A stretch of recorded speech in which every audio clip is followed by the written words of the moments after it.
안녕하세요. 저는 30대 여자입니다. 제가 진짜 너무 속 터지고 화가 나는 일이 있어서 이렇게 사연을 다 올리게 되었습니다. 여러분들도 제 이야기를 듣고 같이 화내고 저를 응원해 주셨으면 좋겠습니다. 제가 들려드릴 이야기는 몇 년 전에 파도처럼 제게 한꺼번에 일어난 일이에요. 글을 쓰려고 다시 지난 날들을 회상하는데도 손이 떨릴 정도로 화가 치밀어 오릅니다. 그럼 지금부터 제 이야기를 시작해 보겠습니다. 저는 결혼을 해서 동갑내기 남편과 둘이 서울에서 살고 있었습니다. 저희의 연애 이야기를 해봤자 남들과 다를 거 없이 2년 정도 만났고 서로 훈기가 차서 결혼을 하게 되었죠. 글쎄, 애진옥에 이런 집안인 걸 알았더라면 어떻게든 헤어지고 피했을 텐데 다시 생각해도 바보 같았습니다. 그때는 서로를 너무나도 끔찍하게 아끼고 사랑해서 어떤 고난이 닥쳐도 이겨낼 수 있을 거라고 생각했습니다. 그래서 양가의 축복 아래에 결혼을 했어요. 시댁은 강원도 아주 시골에 자리 잡고 있었습니다. 남편이 결혼 전에는 거리가 멀고 차편이 애매하다는 이유로 1년에 명절이나 시부모님 생신 이외에는 잘 가지 않았습니다. 연애할 때도 그래왔기 때문에 사실 결혼하고 나서도 그러면 된다고 생각했어요. 남편에게는 저희보다 5살 많은 신우가 있었습니다. 신우는 글쎄요, 자주 만난 적이 없었던지라 어떤 사람인지 모르고 결혼을 했죠. 저희가 결혼할 때엔 이미 시집을 가 있었고 명절이고 생신이고 그저 시댁의 얼굴만 비추고 사라진다고 들었던 터라 잘 알지 못했습니다. 제가 결혼한 지 얼마 안 돼서 한창 깨를 볶던 신혼 시절이었죠. 그래봐야 맞벌이였던지라 남들이 생각하는 신혼부부만큼 깨를 볶지도 못했던 것 같습니다. 저랑 남편은 대출을 끼고 서울에 있는 아파트를 분양받았습니다. 신혼인데 집부터 사는 게 서로 좀 부담이기는 했으나 워낙 지역이 좋고 재개발의 여지도 있어서 투자 겸 해서 사게 되었습니다. 참 내 집이 생기니 그렇게 기쁠 수가 없더라고요. 갚아야 할 대출금이 막막했지만 사랑하는 남편도 있고 맞벌이 부부의 장점이 월급이 2번 나온다는 거 아니겠어요? 이렇게 살다 보면 언젠간 정말 오롯이 우리 집이 되어 있겠지. 몇 명을 낳을까 하면서 계획도 세우고 했어요. 저희 친정어머니께서 부동산을 오래 하셨거든요. 그래서 그 집은 무조건 오른다 사더라 하시길래 믿고 산 것도 있습니다. 부동산을 하시는 어머니 덕에 추천으로 사두었던 땅도 조금 있었습니다. 이 땅은 결혼 전에 투자 목적으로 사둔 땅이었는데 남편은 그 존재를 모르고 있었어요. 아직 팔기에는 애매한 땅이라서 적금 들었다 생각하고 냅두는 땅이었거든요. 아무튼 저희 둘 다 직장이 서울이니 당연히 서울로 터를 잡았던 것 뿐인데 시댁에서는 난리가 났습니다. 저도 솔직히 아직까지도 이해가 가질 않아요. 서울에 터전이 있으면 당연히 집도 서울이어야 하지 않나요? 강원도로 오지 않고 친정 가까운 곳으로 집을 얻었다면서 시댁을 무시하냐고 난리가 났습니다. 아니, 집 살 때 이런 한 푼도 보태준 게 없으면서 왜 감나라 배나라 하는 건지 솔직히 어이가 없었어요. 강원도로 가면 당장 직장은 어떡합니까? 직장 때려치고 강원도로 간다고 치면 그럼 대출금은 누가 갚아주겠어요? 저는 시부모님께 솔직하게 말씀드렸죠. 시댁 식구 어렵다지만 시대도 바뀌었고 할 말은 하고 지내야 된다고 생각했어요. 그럼 저희 직장은 어떡해요? 당장 강원도로 오라는 말씀은 좀... 여자가 무슨 직장이야. 집에서 내조를 해야지. 그럼 저희 대출금은 그이 혼자서 갚으라는 소리예요? 아니, 너네 집 부동산 한다더니 땅도 조금 없드냐? 벌써부터 우리 아들 고생시키는 거야 지금? 꽤나 부자인 척 하길래 집도 턱턱 사주는 줄 알았더니 대출이라니. 알고 보니 남편이 대출받아서 산 집이라는 말도 안 했더라고요. 저는 첫 단추부터 삐걱거리는 느낌을 받았습니다. 하지만 이미 산 걸 어쩌겠어요? 부루마블도 아니고 팔겠습니다 하고 바로 팔 수 있는 것도 아니고요. 시어머니는 계속해서 말도 안 되는 고집을 부렸습니다. 저보고 남편이랑 같이 강원도로 발령받아서 오면 되지 않느냐고 하더라고요. 저는 기가 찼습니다. 발령이라는 게 제가 가고 싶다고 갈 수 있는 것도 아니고 안 된다고 계속 말하는데도 쓰잘데기 없는 고집을 부리면서 저한테 소리 지르는 것도 싫었고요. 저는 남편에게 이 이야기들을 전달하고 어머님께서 저런 식으로 우기면 전화도 안 받겠다고 엄포를 놓았습니다. 그 뒤로 어머니께서는 틈만 나면 제게 전화를 해서 주말에 강원도로 오라고 했습니다. 강원도도 춘천이면 지하철이라도 타고 가죠. 무슨 감자밖에 없을 것 같은 시골에 살면서 매주 주말마다 안 오냐 하시는데 미치는 줄 알았어요. 남편에게도 제가 몇 번이나 물어보았습니다. 아니, 자기, 결혼 전에는 1년에 서너 번만 갔다며? 근데 내가 결혼하고 나니까 또 마음이 바뀌셨나. 아무래도 며느리 자주 보고 싶어서 그런 거겠지. 자기가 워낙 싹싹하게 자라니까 그런 거 아니겠어? 내가 바보야? 나를 예뻐해 주시는 거랑 부려먹는 거랑 구별도 못하게? 부려먹다니, 우리 엄마 그런 사람 아니야. 정말 인터넷에나 보던 우리 엄마 그런 사람 아니야 소리를 제가 듣고 있더라고요. 저는 남편도 제 편이 아닌가, 정말 말 그대로 남의 편인가 싶었죠. 얘야, 우리 밭에 구황작물 캐야 하니까 주말에 오거라. 저 주말에 특근 있어서 이번 주는 어려울 것 같아요. 그이 말 들어보니까 주말에만 일일 알바하는 청년들이 마을회관 가서 신청하면 온다던데. 그렇게 해보세요. 얘야, 다음 주에는 우리 마을 이장님 생신이라 잔치가 있는데 와서 일손 좀 거들거라. 저희 친척 오빠 결혼식이라서 거기 가봐야 할 것 같아요. 설마 연고도 없는 어머님 댁 마을 이장님 생신 챙겨드리느라 친척 결혼식에 가지 말라는 소리는 아니시죠? 얘야, 이제 여름인데 강원도는 시원하니 주말에 와서 우리 밥도 좀 차려주고 쉬다 가거라. 저도 서울이 너무 더워서 그이랑 주말에 펜션으로 놀러 가려고요. 어머님도 아버님이랑 근교에 여행이라도 다녀오셔요. 저는 아주 눈치가 없는 척하면서 요리조리 잘 피해 다녔습니다. 하지만 그런 레퍼토리도 많지 않아서 매주 주말마다 피해 다닐 순 없겠더라고요. 남편 눈치도 솔직히 좀 보이기도 했고요. 그래서 하루는 큰맘 먹고 남편이랑 그 먼 강원도 산골까지 찾아갔습니다. 제가 오니 마치 벼르고 있었던 사람처럼 온갖 소일거리를 다 들고 오시는데 진짜 기절하는 줄 알았어요. 무슨 시래기를 말리자고 일일이 손질해서 넣어놓으라고 하질 않나. 매운 고추씨를 빼야 된다면서 눈물 콧물 다 쏟다 못해서 매운 기에 피부까지 따갑게 만들기도 했고요. 반나절 놀다가 집으로 가려고 했는데 저한테 몸빼바지 쓱 던지면서 자고 가라고 하시더라고요. 남편은 아버님이랑 산책한다고 나가버리고 하나도 도와주지도 않고 제가 평일에는 직장 다니면서 힘들게 일하고 주말에는 여기 와서 막노동을 하고 있다는 사실이 참 개탄스러웠습니다. 그래도 이렇게 한 번 하고 나면 몇 달은 잠잠해지겠지 싶어서 꾹 참았습니다.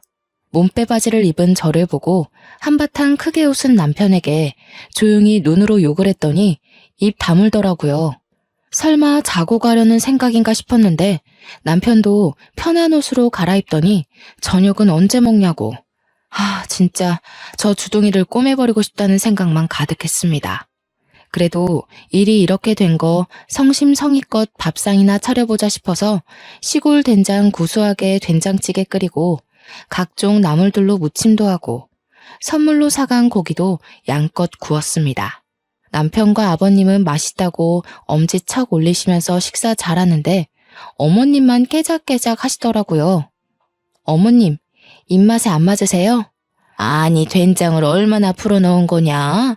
찌개는 도무지 짜서 못 먹겠고 나물들은 손맛 하나 없이 싱겁고 고기는 이렇게 설렁설렁 구워서 핏물 다 나오는데 역해서 이걸 우째 먹어? 이 고기는 진짜 비싸고 좋은 고기라서 살짝만 익혀 먹는 거예요. 된장찌개는 밥 비벼 먹기 딱 좋은데 나물은 제가 손맛이 좀 부족하긴 한가 봐요. 우리 아들이 매번 이렇게 맛없는 밥상을 끼니랍시고 먹었을 거 생각하니 내 속이 다 분하다. 그러길래 네가 강원도에 집을 얻었으면 내가 요리도 가르쳐주고 살림도 가르쳐주고 했을 거 아니니? 저는 그 말이 정말 기분 나빴습니다. 표정이 순식간에 굳자 남편이 숟가락을 놓고 시어머니께 애교를 떨더라고요. 아니야, 우리 여보가 나한테 얼마나 맛있게 밥 해주는데. 나는 아주 간이 딱 좋은데. 물론 나물이야 우리 엄마가 해준 게 더 맛있지. 안 되겠다. 내가 한 달에 2-3번씩 반찬해서 가져다 주고 너희 집 가서 자고 올까? 내가 차려준 밥이 훨씬 맛있지. 역시 세월의 손맛은 따라가기 힘들지. 아가, 내가 이제 가서 반찬도 해주고 살림도 좀 살펴주고 하마. 저는 정말 세상에서 가장 듣고 싶지 않은 소리였죠. 말이 좋아 반찬 들고 오신다는 거지 제 살림 하나하나 뜯어보겠다는 소리 아니겠어요? 저는 싫다고 거절도 못하고 아주 어색하게 웃으면서 대답했습니다. 어머니, 그래도 저희끼리 스스로 해야 나중에도 서로 맞추기 편할 것 같아요. 제가 알아서 노력해서 잘 해볼게요.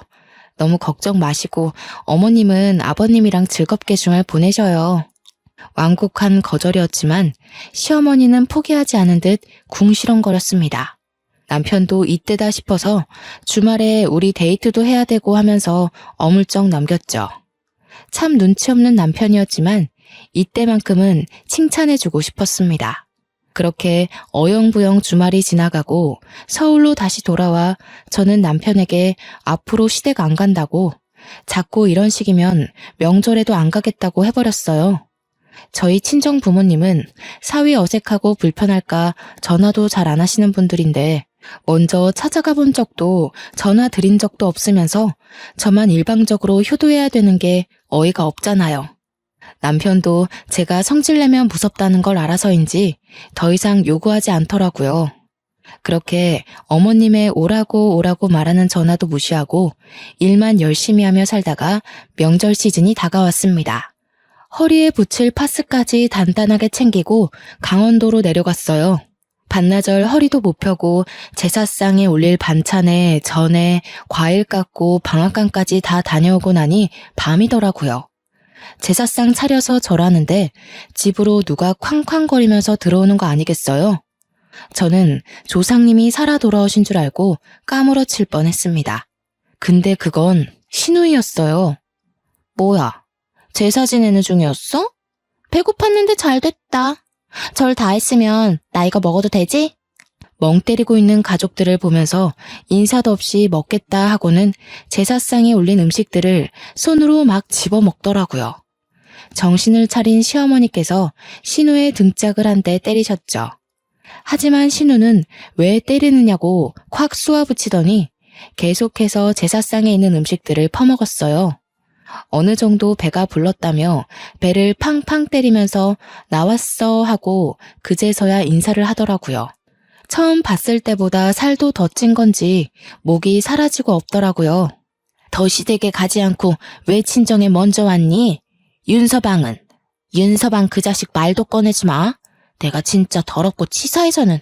아니, 왜 윤서방이랑 싸웠어? 싸우긴 뭘 싸워. 이혼했어. 뭐라고? 아버지 귀 먹었어요. 이혼했어, 이혼. 도장 꽝 찍어서 내가 이제 명절에 갈 시댁이 없어요. 그러니까 친정 왔지. 나 짐도 다 싸들고 왔어. 아직 내 방 있지? 신우는 자기가 원래 쓰던 방으로 들어가더니 그 안에 있던 잡동사니들을 다 거실로 끌고 나왔어요. 아니, 왜 내 방에 매주를 띄워놔? 냄새. 나 이제 여기서 지낼 거니까 뭐라 하지 마요. 나 쫓아내면 어디 갈 데 없어. 아니, 왜 이혼했는데, 어? 아니, 잠깐, 아예 서류까지 다 정리된 거야? 그런 거 아니고 홧김에 이혼하자고 한 거면 가서 빌어. 그러자 신우가 서류 하나를 들이밀더라고요. 등본이랑 가족관계 증명서였어요. 거기에는 남편이 빠져 있었습니다. 내가 이런 걸로 왜 거짓말을 쳐? 이혼했어. 저는 명절에 일어난 아주 빅사건이다 싶었죠. 왜 이혼했는지 궁금했는데 차마 올케가 그런 걸 물어보기도 좀 그렇잖아요. 모양새 빠지게 할 순 없어서 궁금한 거 꾹 참고 기다렸더니 멍하니 있던 남편이 물어보더라고요. 아니 누나, 왜 이혼했는데? 말해서 뭐 어디다 써? 바람이지. 내가 진짜 그 더럽고 치사한 새끼를. 아무래도 신운의 전 남편이 바람을 펴서 이혼한 것 같았습니다. 흥미진진하게 듣고 있던 제게 아주 벼락 같은 일이 벌어졌어요. 예, 네가 강원도에서 뭐 해먹고 살겠니? 여기는 직장도 없고 뭐 알바할 자리도 없다. 너 그러지 말고 기훈이 따라서 서울 가. 기훈이는 제 남편이었습니다. 저는 흥미롭게 이야기를 듣고 있다가 벌떡 자리에서 일어났습니다. 신우를 지금 우리 집에 데려가라는 소리인가요? 라는 말이 목구멍 끝까지 나왔지만 꾹 삼켰어요. 일단 이성을 찾는 게 먼저라고 생각해서 심호흡을 한 채 남편을 바라보았죠. 기훈이 너도 누나 내칠 생각하지 말어. 네 누나 그래도 시집 가기 전에는 이것저것 많이 했던 거 알지? 서울 가면 여기보다야 훨씬 살기 좋으니까 일단 기반 잡을 때까지만이라도 너네 집에서 있게 해라. 그래, 내 생각에도 이혼까지 해서 이제 혼자 먹고 살아야 하는데 그래도 기훈이네 집에 가 있으면 안심이라도 되지. 며느리가 또 알뜰살뜰 챙겨줄 텐데 말이야. 우리 딸 구박하지 말고 밥도 잘 챙겨주고 그래야 된다. 알았니, 아가? 저희 의견을 다들 안 들어보시고 정하시는 거예요? 왜? 옳게. 내가 가는 게 불편해? 나도 엄마 아빠 말 들어보니까 여기 산골에 박혀서 빈둥빈둥 하는 것보다야 서울 가는 게 낫겠다 싶은데. 나 나름 전문직이었어. 취직하기 어렵진 않을 거야. 서울엔 또 일자리도 많고 교통도 편하고 하니까 내일 집에 갈 때 나 좀 태워가. 다짜고짜 통보를 해대는 턱에 제가 방어하기는 쉽지 않았습니다. 남편에게 도움을 요청했지만 곰곰이 생각하던 남편이 꺼낸 말은 아주 반전이었습니다. 그래, 우리 방 하나 남으니까 거기에 일단 지내는 걸로 하자. 누나가 돈 좀 모으면 그때 원룸을 어떤지 해서 나가는 걸로 하면 되겠네. 오케이, 콜. 결국 다음날 날이 밝자마자 서울로 가자면서 차에 냅다 짐을 실어버리는데 제 이성은 가출해버렸습니다. 저는 남편의 옆구리를 꼬집었고 남편은 또 거기서 눈치 없이 악소리를 내더라고요. 꼬집어. 아니 내가 언제 꼬집었다고 그래?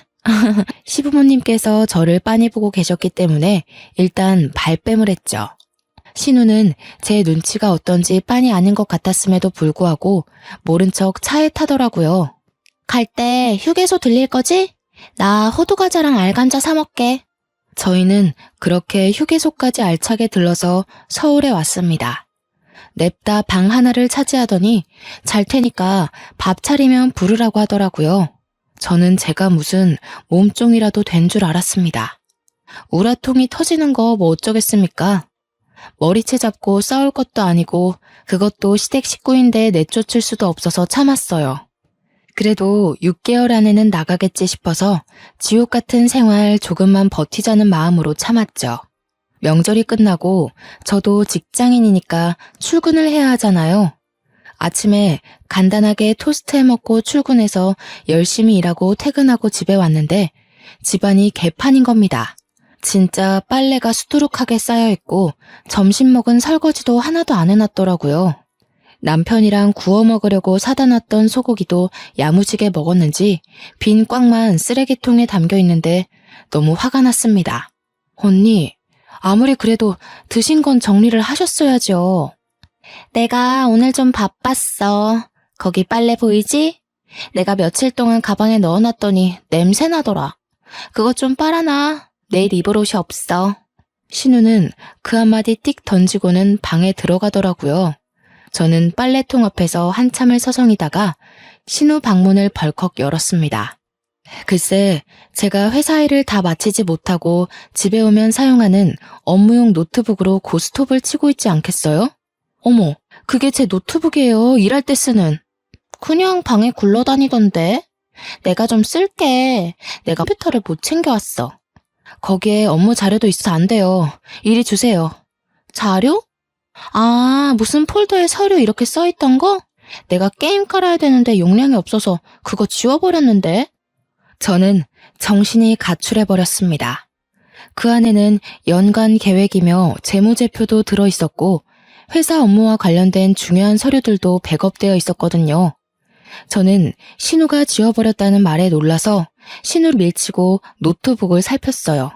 정말 깨끗하게 지웠더라고요. 저는 일할 때 쓰는 중요한 자료인데 그걸 지우면 어떡하냐고 소리를 질렀어요. 저한테 물어보지도 않고 그걸 그냥 지우고 쓰시면 어떡해요. 그것도 고작 고스톱 치느라 지금 제 업무 손실이 어떤지 아세요? 나 기훈이한테 물어봤는데 그냥 쓰라길래 쓴 거야. 저는 남편에게 전화를 걸었습니다. 남편이 퇴근 중이라며 조금만 기다리라고 하더라고요. 집에 들어서자마자 남편에게 슬리퍼를 집어던졌어요. 너 지금 내 동생한테 뭐 하는 짓이야? 당신이 내 노트북 써도 된다고 했어? 누나가 인터넷으로 뭐 좀 할 거 있다고 해서 쓰라고 했지. 왜 오자마자 슬리퍼를 던지고 그래? 무슨 일 있어? 고스톱 게임 하시느라 내 업무 서류를 다 포맷해버렸어. 이거 어떡할 거야? 내 자료들 다 어디서 복구하냐고. 옳게. 웃긴다. 그거 회사 가면 다 있는 거 아니야? 그리고 그렇게 중요한 걸 개인 노트북에다가 저장해두면 안 되지. 옳게 횡령하고 그러는 거 아니지? 저는 그걸 말이라고 하는지 슬리퍼를 던졌다고 화가 난 남편은 신우 말에 동의하면서 저에게 그렇게 중요한 자료면 미리 USB에 넣어놔야 하는 거 아니냐고 했어요. 솔직히 틀린 말은 아니지만 어차피 저 혼자 쓰는 노트북이고 업무 이외에는 쓰지 않아서 안일하게 생각했었죠. 그 사건은 해결되지 않은 채 제가 회사에서 업무를 2배 더 보는 걸로 마무리가 됐습니다. 하지만 신우짓은 여기서 멈추지 않았습니다. 욕실 개수구에 자기 머리카락이 잔뜩인데 그거 하나 제대로 치우지도 않았고요. 설거지는 당연하고 밥 한 번 차려놓은 적이 없었습니다. 맞벌이 부부인 우리가 퇴근하고 오면 오늘은 뭘 먹을 거냐고 배고프다고 빨리 밥을 하라고 시키더라고요. 자기는 집에서 놀고 먹고 하면서 생활비 한 푼 안 보태는데 밥까지 차리라고 하니까 정말 시어머니를 모시는 것 같았습니다. 그뿐만이 아니었습니다. 빨래를 돌리는 건커녕 빨래통에 빨래를 내놔도 양말은 다 뒤집어져 있고 흰 옷이고 검은 옷이고 속옷이고 다 한꺼번에 섞어놓고 팬티에는 생리가 묻어있는데도 떡하니 펼쳐놓았더라고요. 아니, 생리대도 제 거 가져다가 팍팍 쓰는데 진짜 하나하나 아까워서 미치겠더라고요. 언니는 취업 준비하고 계신 거 맞아요? 내가 왜? 아니, 취업할 거라고 서울 와놓고서는 내가 왜? 라고 묻는 게 정상입니까? 결론은 취업 준비고 나발이고 아무것도 안 하면서 집에서 고스톱이나 치고 있다는 소리 아니겠어요? 저는 진짜 너무 열이 받았습니다. 처음에 약속하셨잖아요. 서울에서 취직하고 싶다고. 그래서 보증금 얻을 동안만 우리 집에 있기로요. 취업이 뭐 그렇게 쉽나? 그러니까요. 준비를 제대로 하셔야죠. 준비도 안 하고 맨날 고스톱만 치고 있으면 취직이 되나요? 아니 올케. 왜 이렇게 빡빡하게 굴어 가족끼리? 너네가 애가 있는 것도 아니고 식구 하나 들었다고 뭐 생활비가 엄청나게 차이 나는 것도 아니잖아. 기훈아, 네 마누라가 이러는데 내가 지금 당장 나가기라도 해야 되니? 그래, 당신 생활비도 그동안 넉넉하지 않았어? 우리가 둘 다 돈도 벌고 하는데 누나가 뭐 먹으면 얼마나 먹고 전기랑 물 쓰면 얼마나 쓰겠어. 지금 그걸 말이라고 해? 우리는 낮에 집에 그동안 없었으니까 쓸 일이 없었지. 그 신우는 맨날 있잖아. 맨날 고스톱 치느라 노트북 쓰고 덥다고 선풍기 꺼내 틀고. 그거 해봐야 얼마나 쓴다고. 그냥 내가 밥도 대충 있는 걸로 알아서 먹고 할 테니까 나 신경 쓰지 마. 어떻게 신경을 안 써요? 아니 그렇게 신경이 쓰면 용돈이라도 주고 말하던가. 제가 용돈을 왜 드려요? 도대체 언제 나가실 거예요? 이거 봐. 나 내쫓는 게 목적이었네. 아니 내가 무슨 잔소리를 했어 어쨌어? 내가 신우짓 한 것도 없는데 왜 그래? 어차피 내 남동생네 집이고 방도 하나 남고 가족끼리 서로 도와야 하는 거 아니야? 남는 방 아니에요. 저희 애기 가지면 애기가 쓸 방이에요. 그래서 지금 뱃속에 애라도 들었니? 애도 없잖아. 이럴 때만 애 타령하지. 우리 엄마 아빠가 애 가져라 할 때는 돈 벌어야 돼요 하더니 속 보인다 너? 그러더니 아주 앞으로 힘들게 해줄 수도 있다면서 큰 소리 뻥뻥 치고는 방으로 쏙 들어가 버리더라고요. 진짜 고구마 한 200개는 먹은 것 같은 답답함이 온 몸을 휘감았습니다. 남편은 제게 누나 고집은 절대 못 꺾는다면서 말을 너무 심하게 한 거 아니냐고 했어요. 솔직히 말을 더 심하게 한 사람이 누군데 제 탓을 하나요? 이런 식으로 제 식구만 싸고 돌면 이혼해. 저는 아주 초강수를 두었습니다. 시골 분들이셔서 아들내미 이혼한다고 하면 뒷목은 잡으실 것 같은데 남편은 어떻게 나오나 궁금했습니다. 솔직히 저런 신우랑 계속 같이 살아야 한다고 하면 이혼밖에 답이 없긴 했고요. 남편은 콧방귀를 뀌면서 마음대로 하던가 하더라고요. 솔직히 그냥 해본 말인 줄 아는 거겠죠. 무서울 게 없었습니다. 그래서 신우방을 열고 잠깐 나와서 다시 이야기하자고 했어요. 신우는 고스톱 치는데 방해를 한다면서 투덜거리고 다시 나왔어요. 왜 하셨어요? 이제는 그런 걸로 코투리 잡으려고? 내 탓 아냐? 남편이 어린 여자랑 바람이 났고 나한테 들켰고 그래서 이혼했어. 그럼 위자료 받으셨을 거 아니에요? 상간녀 소송도 당연히 하셨을 거고요. 그러자 신우가 갑자기 꿀먹은 벙어리가 됐어요. 위자료까지는 생각 못했는지 남편이 신우를 채근하더라고요. 아, 그래. 받았어. 3천 받았다, 3천. 그 돈 다 어쩌시고 돈 없어서 여기서 지내겠다고 하시는 거예요? 3천만 원이면 월세 보증금 하고도 남아요. 아니, 나는 뭐 돈 쓸 데가 없겠어? 누나, 솔직하게 말해. 돈 다 어디다가 썼어? 어디 빚이라도 있었어? 아니면 뭐 명품 중독이야? 아니야, 고스톱 하느라 썼어. 저거 돈 충전해서 치는 거란 말이야. 그래서 따면 진짜 현금으로 바꿔줘. 내가 아주 크게 한번 따려고 싹 다 꼬라박았는데 휴지돼서 사라진 거지. 누나 미친 거 아니야? 이제부터 언니도 저희 집에서 생활하시려면 생활비 보태세요. 신우는 그 말에 아주 곡소리를 내면서 가족끼리 너무한다고 그러는 거 아니라고 소리를 꽥 질렀어요. 당연히 수중에 가진 돈이 한 푼도 없으니까 생활비를 보탤 수 없겠죠. 그러면 취직이라도 하던가. 한심하게 위자료 받은 거는 전부 도박에 날리고 이러는 꼴이라니. 제가 한심해 죽겠다는 표정으로 신우에게 쏘아대니 신우도 열이 받았는지 두고 보라고 했지? 하면서 시어머니에게 전화를 걸었습니다. 제 눈앞에서 울면서 서러워서 못 살겠다는 둥 며느리가 이래도 되냐고 시댁 무서운 줄 모른다고 하소연을 하더니 시어머니께서 당장 가겠다고 하시더라고요. 저는 이 시간에 어떻게 오겠냐고 자러 갈 준비를 했어요. 저는 내일도 출근을 해야 했으니까요. 새벽 1시에 소란스러워 문을 열었더니 시어머니께서 진짜 오셨더라고요. 저와 남편은 자다 깨서 깜짝 놀랐고 씩씩거리는 시어머니가 저를 확 밀치셨어요. 저는 중심을 잃고 뒤로 크게 넘어졌습니다.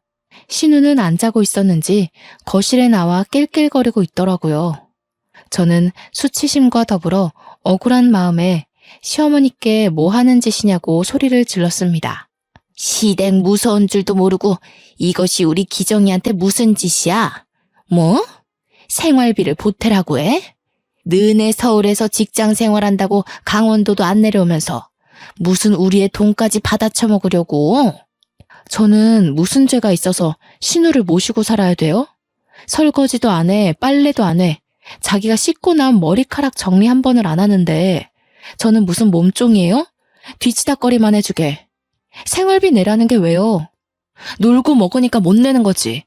취업 준비도 안 하고 위자료로 받은 3천만 원도 고스톱에 꼬라박는 사람인데요. 어머님이 데려가세요.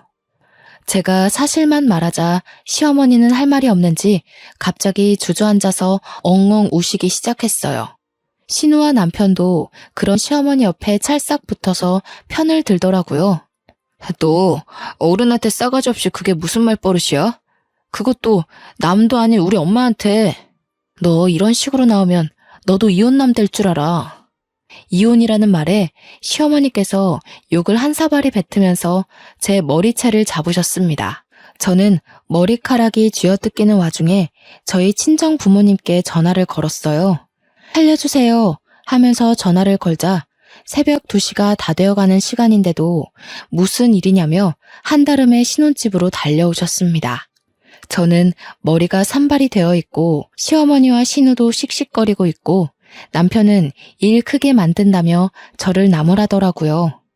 저희 부모님은 그 꼴을 보고 너무 열이 받았는지 저한테 싹 다 이야기하라고 했고 저는 시어머니의 시집살이부터 시작해서 신우가 우리 집에 온 것까지 빠짐없이 일러 바쳤습니다. 이런 망할 집구석을 봤나? 당장 이혼해. 누구 마음대로 이혼을 합니까? 누가 뭘 잘못했는데? 지금 우리의 머리털 다 뜯어놓고도 그런 소리가 나옵니까? 경찰 안 부른 것만으로도 감사한 줄 아십시오. 참나. 그럼 이혼하더라도 할 건 확실하게 하자. 너 그 땅값 많이 올랐더라? 그것도 반반하는 거지? 땅? 무슨 땅? 내가 깜빡 속았지 뭐야. 얼마 전에 일이 있어서 등기부등본 떼보니까 제 명의로 땅이 있더라고, 하남에. 알짜배기라서 값도 엄청 올랐던데 그것도 반으로 나눠. 아니, 그건 우리 딸 시집 오기 전부터 가지고 있었던 건데 왜 나눠? 재산이 있는 거 숨기고 대출받아서 집 샀잖아요.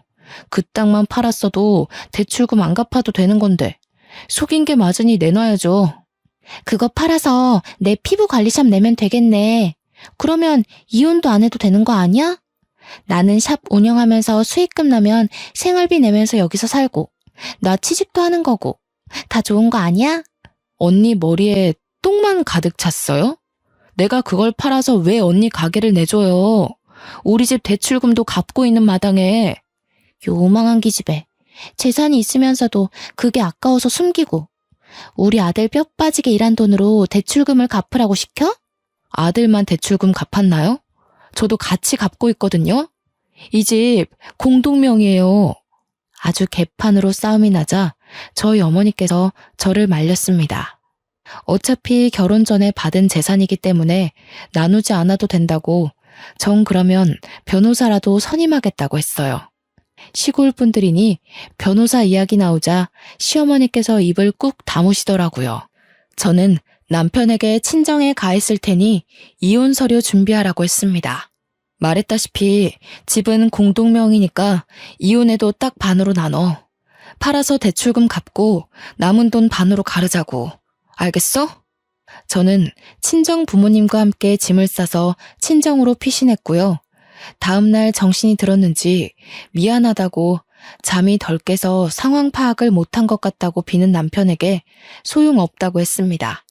남편은 친정까지 찾아와서 빌었지만 저희 아버지께서 소금을 뿌려 쫓아냈고요.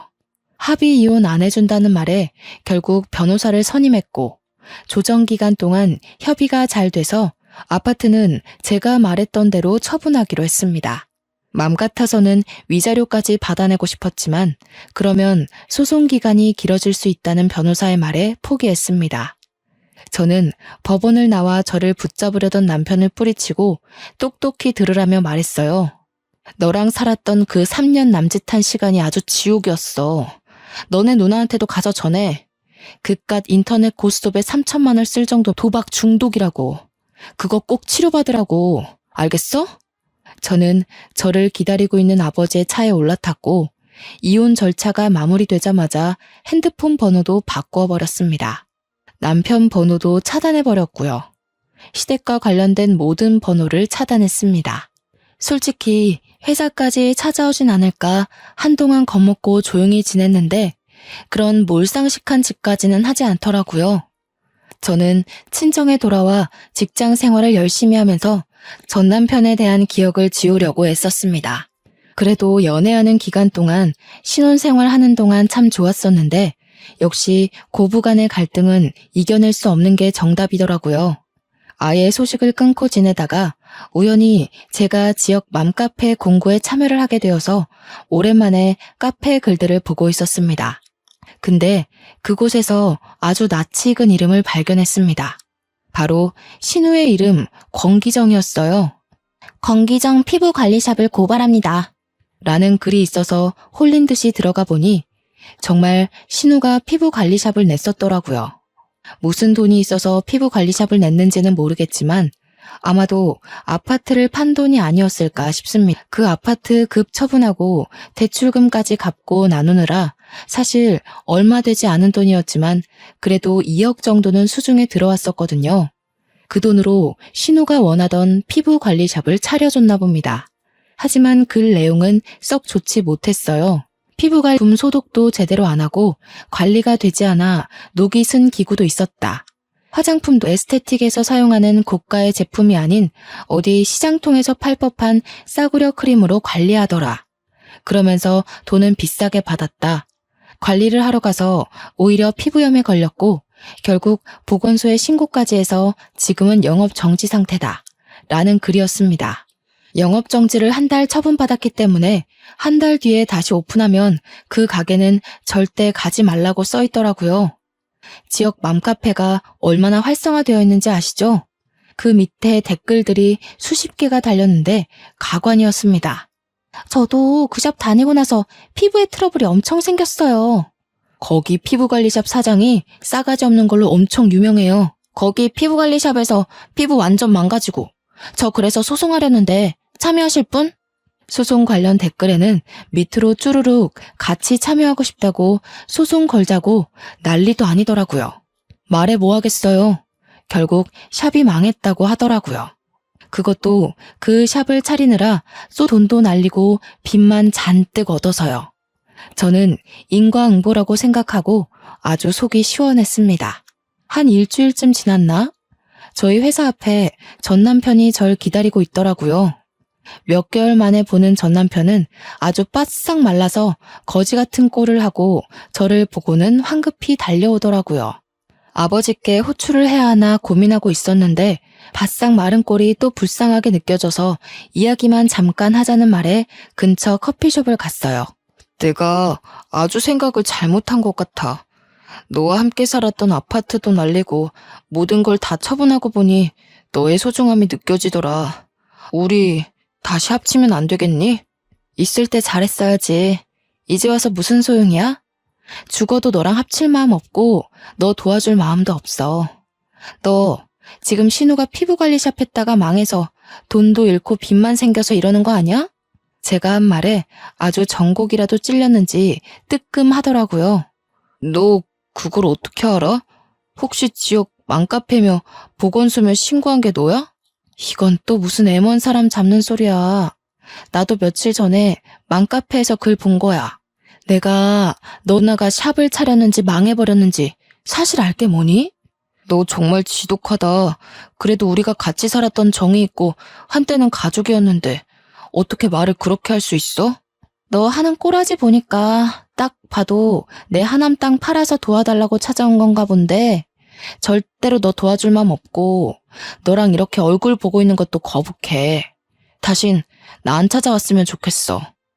저는 그렇게 자리를 뜨고 일어났습니다. 하지만 이 스토커 같은 가족들은 맘카페에서 제 핸드폰 번호를 찾았는지 저한테 연락을 계속 하더라고요. 내가 서울 산다고 욕심 안 낼 테니까 내 동생이랑 다시 재결합해. 다시는 도달라고 안 할 테니까 이번 한 번만 도와주렴. 너네 아파트 팔았던 돈 그거 가지고 있지? 우리 좀 빌려다오. 저는 2번 다신 연락하지 말라고 엄포를 놓고는 연락을 받지 않았습니다. 그러다가 또 전 남편이 저에게 연락을 했더라고요. 화가 나서 답장을 하려고 문자 메시지를 열었는데 전 시아버지의 부고 문자였습니다. 전 시아버지는 신우가 보증금 좀 해달라고 하도 바락바락 물고 늘어져서 무리해서 집 담보로 1억을 대출해줬는데 알고 보니 그 돈으로 신우가 고스톱을 친 거였어요.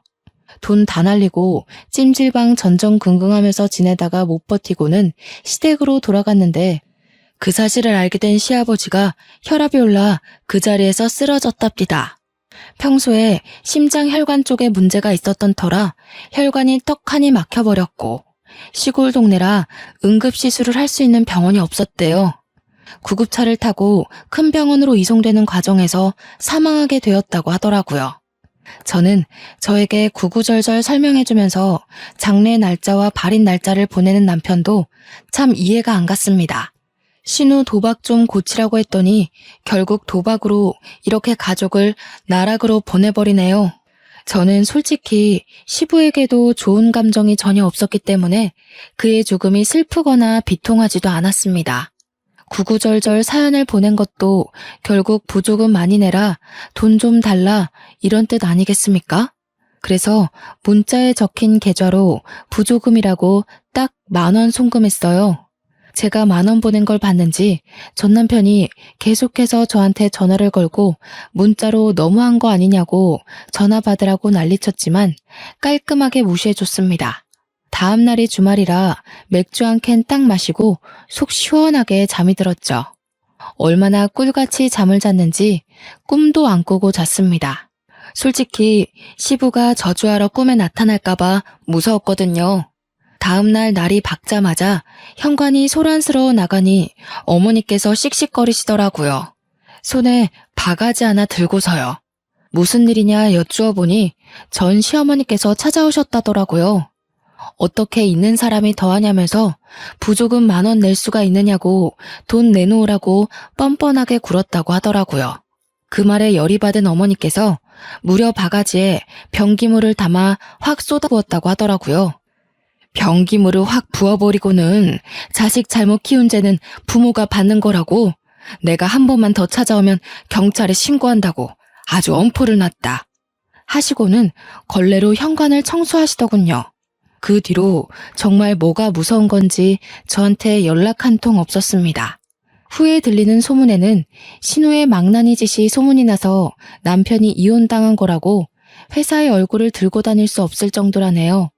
간간히 지역 맘카페에도 아직 오르락 내리락 하는 것 같고요. 저는 이혼이라는 인생의 오점이 남았을지언정 지금은 너무나도 행복하게 살고 있습니다. 제 이야기 어떠셨나요? 확실히 너무나도 열받는 이야기죠? 화나는 일은 여기다 다 풀어버리시고 우리 행복한 일만 생각하도록 해요. 이야기를 들어주셔서 감사합니다.